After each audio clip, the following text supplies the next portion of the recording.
back to another episode of Blanton Brothers. Guys, it's been a long time since I posted the last video. I understand that, and I'm very sorry about that. We are learning how to get consistent in our daily lives, right? Consistency being whether at the gym, our health, being at work, being with our family, being in our spiritual life, or being in content creation. So the theme of October is going to be consistency, or I'm working on getting consistent. I hope you guys, if you're struggling with consistency, join me in that fight. Again, welcome back to Blanton Brothers. We'll be covering a plethora of topics here, but most of what I'll be talking about is NIL and college sports. We'll mix in some other things like gaming, esports, entertainment news in general. That's what we'll be doing here, so hopefully you lock in with us. Glad to have you here. Subscribe, hit the bell notification so that you get notifications when we go live and publish another video. We'll be publishing videos on YouTube and on TikTok throughout the week, so hopefully we can get into consistent rhythm. My goal would be to do this every day. That would be the goal, to do this every day. Now, will I actually do it every day? I don't know, but that is my brief commitment to everybody to do this every day. So without further ado, I have a couple of stories in the NIL college sports world that I want to cover. It's being covered by a lot of places. I will put the descriptions and the article sources in the description on YouTube below, so you can find what I am reading on a day-to-day basis. And the first one, which I think is a big story that is coming out today, actually came out yesterday, was broken that the NCAA Division I Council has approved to eliminate the National Letter of Intent. So I know we're going to talk about NIL. Right now we're talking about the NLI, the National Letter of Intent that college athletes have been signing since roughly 1964-ish. It's something that every college athlete has signed. It's a binding agreement that's signed by recruits. And instead of financial aid and scholarship agreements are expected to be used. So now we're going to have, it's not going to be completely ditched, but the way that it has been used in the past will sort of migrate away from doing the NLI, especially with the impending House settlement, which Judge Wilkin did preliminarily approve earlier this week. I think it was Monday or Tuesday that Judge Wilkin preliminarily approved the House settlement. I will do a whole deep dive into the House settlement in another video, but essentially we've got things like back pay, $2.7 billion for athletes that were in college, I think prior to 2016 or up to 2016. There's some dates in there. It's over the past 10 years, so roughly that time period. Anyways, $2.7 billion though in back damages to college athletes who otherwise would have earned money when they couldn't, like Reggie Bush. I think Terrell Payer from Ohio State has actually started suing the NCAA as well, along with Ohio State and the Big Ten. So that will be interesting. We will probably see more and more athletes from earlier in their career, and before, who are probably going to join lawsuits because they also want to take part in back pay. So that's one part of the House settlement. The other part of the House settlement that's going to be really big is about a $21 to $22 to $20 million in annual revenue share with college athletes at that school, which is fairly interesting that we would now have revenue share. That revenue share can come from things like TV contracts, broadcast rights, merchandising, ticket sales. You see a lot of stuff with that. So we're starting to mirror more of what the professional leagues sort of do in their contracts, which will be very interesting. A big part of this is the roster limits are going to be eliminated. And roster limits are not going to be eliminated. So it's about where the current way that rosters are structured are going to change. And with that, we will be looking at things like, let me find it here because I wanted to not lie to you guys, even though it looks like I might have to. Oh, where did I see that roster limit? I think it's going to go up to 105 total, and everyone on that 105, at least for football, can be scholarshiped. So that's that, which is good stuff. So the National Letter of Intent has been around since 1964. We're going to be getting over that. We're also going to see the transfer portal get some rule changes. The council also voted to, I think, they're going to shorten the transfer window for college football and the basketball portal. And it takes effect this cycle and impacts the upcoming winter window. Over the last 2 years, the transfer portal has moved from 60 days to 45, now to 30, according to On3. So that is good stuff. Athletes will now have 30 days to enter the transfer portal. That comes from some back dates. So for the current year, the dates for that transfer portal are going to be December 9th to December 28th and April 16th to the 25th. So there's two different windows you can get in there, and there are 30 days to get in and out of the transfer portal. And what was also interesting, I thought, within the transfer portal is they decided not to eliminate the spring one, which the spring one came into effect very recently. Now athletes really have two different opportunities in order to change schools, which some people love and they hate. I hear a lot of hate for the transfer portal. It does need some reworking. I agree. Shortening the window would probably help a little bit. I don't think it does enough necessarily. So, we'll see that actually affects us going forward. Yes, so right now, current roster, 85 scholarship players on roster, but with walk-ons factored in, rosters can have around 120. With the settlement terms of the NCAA House, there will be a roster limit now to 105, and all 105 athletes can, in fact, be scholarshiped, which I think is very interesting. Now we'll have everybody on the team being scholarshiped versus only having 85, which, of course, brings in Title IX questions, which we'll get into in another segment. So that is what's going on. We've got the national letter of intent being changed from its current state. We're probably going to see more like contracts being introduced, things like that, especially with revenue share coming in from House v. NCAA. There's the letter of intent news. It is going away. We don't know exactly what the exact structure is going to look like, but we do know that it is being changed. The other big news was the Judge Wilkin preliminarily approving the House settlement, so we are inching closer to the back pay and revenue share and roster and change, things like that. There's some other stuff buried up in the House settlement. Again, we will cover the House settlement in a detailed video when it's just dedicated to the House settlement, because that will, in fact, probably change a lot of what we're doing. We did have earlier this week and last week, we had some Power 5 administrators get together and talk about the CSFL, which would be super interesting. It would take all of the Power 5 conferences and put them all into a single conference, looking more like professional football, which, that's a lot of things. It could be better. I don't know. Let us know in the comments what you think about a super league. Would it be better just to have all the conferences under one housing? It's not really broken apart like it is currently, and it's more of a league with, 100, sort of like the NFL. Then you get things like players associations, you get more contracts, there's better, it's more like free agents, and anyway, it'll look more like the NFL, specifically college football. Not sure how it affects baseball and basketball, haven't really looked at that yet, but football is the hot topic today. The other big story that I wanted to talk about, I think is super interesting, is ESPN has raised concerns over a new NIL company that is being fronted by sports analyst Kendrick Perkins, a former NBA player, and also a guy named Chris Ricciardi, a Wall Street veteran. And the company is called NILY, N-I-L-L-Y, NILY. And what they're doing is they are fronting cash payments up front in exchange for rights on college athletes' money that they're going to get, which is interesting. So the name of the game would be, here's, athletes got a contract for, let's say, $25,000 for that NIL. And that $25,000 is going to be paid out in installments over, let's say, the next 6 months to a year, okay, 12 months. NILY coming in and going to offer you to buy that, essentially, buy the rights to that at certain markups so that they make money, but they're going to have to offer instant access to money. I mean, this article from On3, the payments range from $25,000 to the hundreds of thousands of dollars that they could see. Some people are worried about, consumer protection and that their NILY could be preying on younger athletes, which is totally viable to think that way. Of course, Kendrick Perkins believes that it's alleviating financial burden on college athletes. They need money now. So I really think of it as like J.G. Wentworth. It's my money. I want it now. You think of it like a lottery ticket. I'm going to come in and buy that lottery ticket so you don't have to go through the hoops of it. Of course, then there's some other stipulations of the contract that'll be going on. Perkins thinks like a gamble to see which, his quote is, because we're actually taking a bit of a gamble on what the student athlete is going to make in the NIL space. The benefit is the kid, the student athlete, is able to get financial security so they don't have to rush, which is, again, fairly interesting. With NILY, the other part that I find really interesting is right now, according to this article at least, NILY already has contracts in place with 20 high school and college athletes. I think it's really either football and men's basketball, so at least be the focus.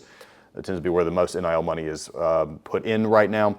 But that is super interesting to me that we have high school athletes also involved in this, which we do have several states, and more states are following suit to allow high school athletes to take part in NIL before they actually get to college. So we're seeing that happen. We just had a Georgia recruit who's in high school sign with Adidas. Forgetting his name right now, but he's out there. I'll find it in a minute. But he did sign. I did read that story the other day that he had signed with Adidas and he was giving cleats to his other high school athlete counterparts, which is very interesting to see high school kids. Now we're talking much younger than 18. So normally the average age is about when we enter college. I know there's some exceptions, like the Alabama wide receiver is actually 17. But high school, those are kids. I mean, we're talking high, and now we're going to give them a way to make a lot of money. According to the article, NIL and its investors will receive 25% cut of the player's NIL earnings for the length of the contract or until they make a total of $125,000. That's based on a $50,000 contract. So they gave a $50,000 payment to a high school senior in exchange for the exclusive rights to sell his name, image, and likeness for 7 years. That length of time would, of course, go into potential professional career.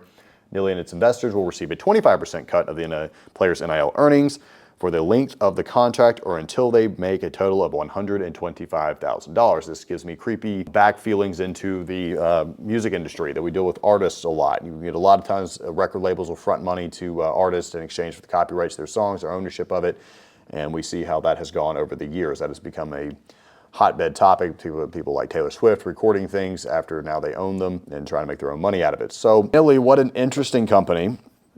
I knew it wouldn't be long before we saw stuff like this happening. That's definitely probably concerning.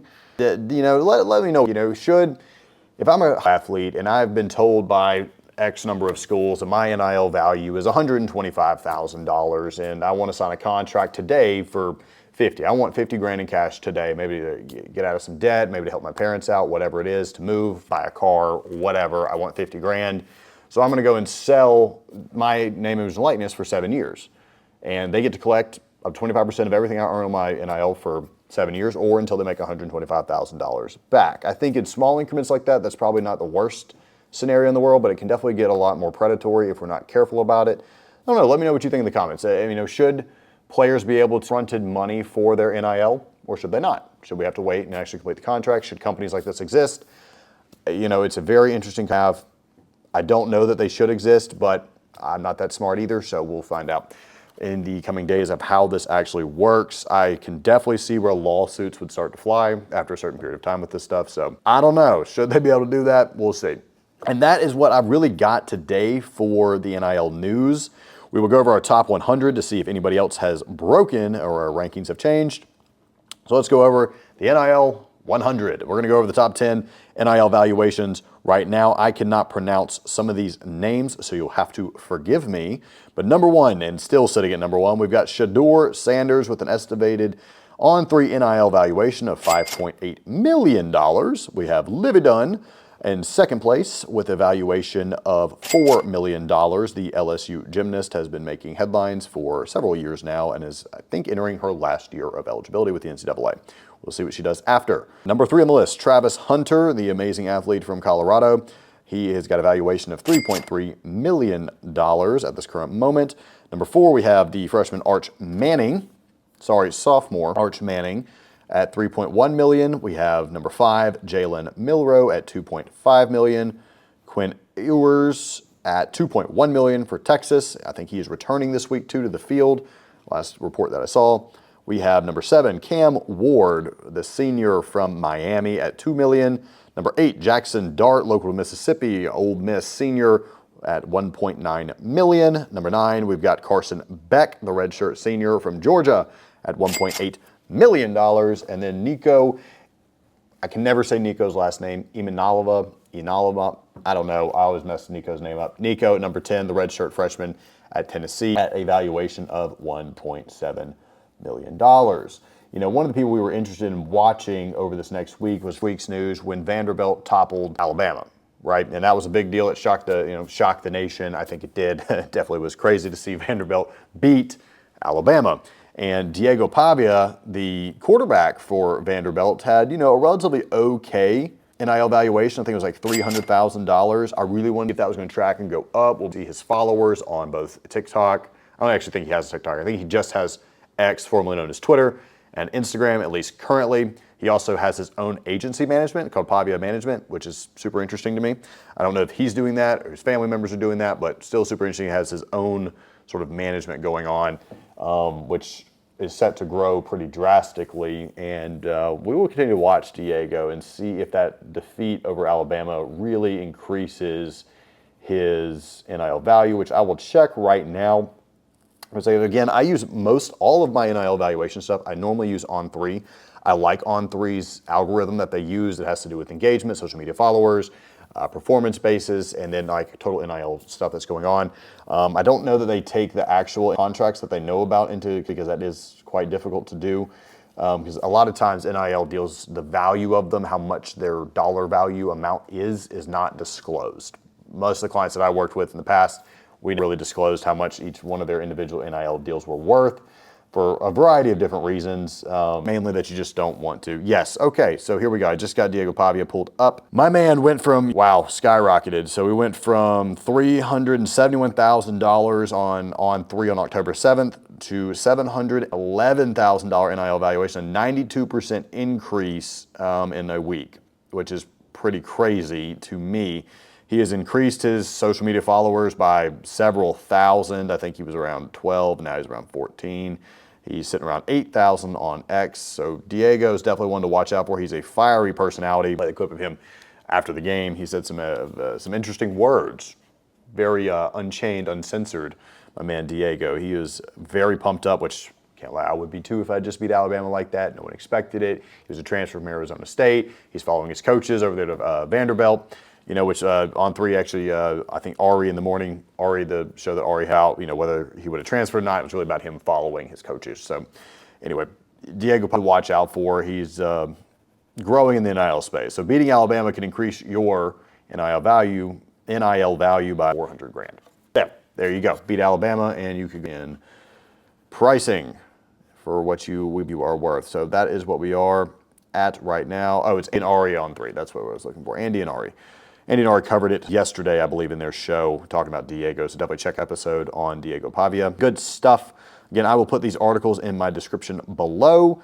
And that is the segment of NIL news today. Again, we're going to get more consistent with this. I've not been consistent with this. I don't know how to make content. I don't know how to be a news show. I don't know how to do this stuff. So I'm learning along with you. Hopefully you will see me grow, the set grow, the audio quality get better. We want everything to just get better, delivery to get better, things to be more fun and enjoyable, and just sort of some place to centralize a lot of this NIL news. Talk about some other stuff. So I want to start a book club and, you know, about self-improvement, and we're going to, you know, all this stuff.